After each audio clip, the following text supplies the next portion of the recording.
बिहार में हुई record voting. क्या नीतीश कुमार फिर मजबूत होंगे या इस बार सियासत बदल जाएगी? आइए इस चुनाव के पहले चरण को थोड़ा डिटेल में समझते हैं। बिहार में पहले फेज की वोटिंग ने सबको चौंका दिया है। इस बार जो वोटिंग रही वो रही 64.4%, यानी रिकॉर्ड तोड़ मतदान। लेकिन क्या ज्यादा वोटिंग का मतलब सत्ता का बदलना है? ये एक बड़ा और महत्वपूर्ण सवाल है। बिहार की सियासी कहानी जो अब तक कहती है वो बहुत ही चौंकाने वाला है कि जब भी वोटिंग 5% से ज्यादा घटी या बढ़ी है तो बिहार की राजनीति ही बदल गई। अब जब बिहार में 121 सीटों पर पहले फेज में इतनी बड़ी वोटिंग हुई है तो अब सबकी नजरें दूसरी और आखिरी फेज पर टिकी हुई हैं। और अगर वोटिंग का यही रुझान रहा तो राजनीतिक समीकरण भी बदल सकते हैं, क्योंकि ऐसा पहले भी हो चुका है।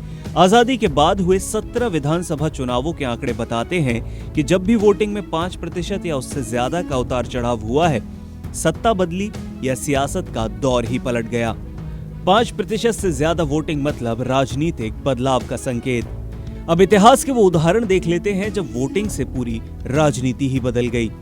1967 में वोटिंग 7% बढ़ी और पहली बार गैर कांग्रेसी सरकार बनी। 1980 में 6.8% ज्यादा मतदान हुआ तो कांग्रेस अपने दम पर वापस लौटी।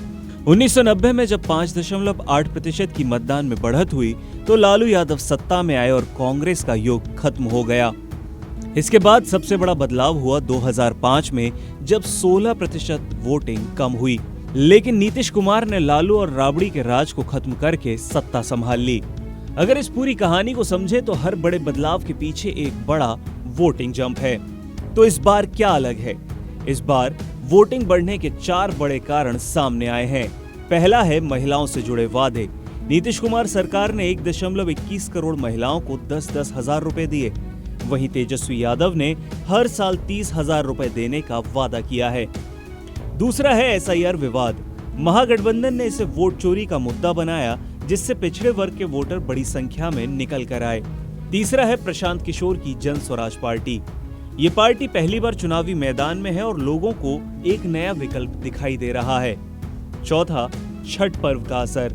इस बार वोटिंग छठ के बाद हुई है, इसलिए जो लोग बाहर से आए हैं वे वोट देने के लिए बिहार में ही रुक गए और ये भी एक बड़ा कारण हो सकता है कि इस बार वोटिंग का प्रतिशत बढ़ा है। लेकिन अब सबसे बड़ा सवाल ये है कि इस बढ़ी हुई वोटिंग से किसे फायदा होने वाला है? तो अगर इस पर एक्सपर्ट्स की राय जाने तो ज्यादातर विश्लेषक यही मानते हैं कि नीतीश कुमार इस बार और ज्यादा मजबूत होकर उभर सकते हैं। उनका कहना है कि जमीन पर कोई खास नाराजगी नहीं दिख रही है। महिलाएं और जो कोर वोटर्स हैं वो दोनों ही बड़ी संख्या में वोट डाल रहे हैं। इसके बाद दूसरा नजरिया है कि अगर प्रशांत किशोर की जनसुराज को 10% वोट भी मिलते हैं तो वो तीसरी राजनीतिक शक्ति बन सकते हैं और बिहार की सियासत में एक नया और बड़ा अध्याय शुरू हो सकता है।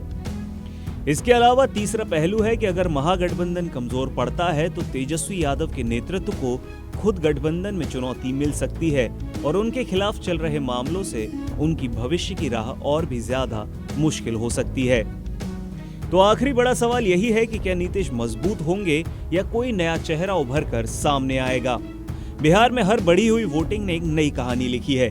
कभी कांग्रेस का अंत हुआ है तो कभी लालू युग की शुरुआत और कभी नीतीश कुमार का उदय। अब 64% की इस रिकॉर्ड वोटिंग के बाद क्या इतिहास फिर से खुद को दोहराएगा या नीतीश कुमार फिर साबित करेंगे कि वे बिहार की राजनीति के सबसे टिकाऊ खिलाड़ी हैं? इस पर आपकी क्या राय है? हमें कमेंट में जरूर बताएं और अगर आपको ये वीडियो जानकारी भरा लगा हो तो लाइक और सब्सक्राइब कर लें।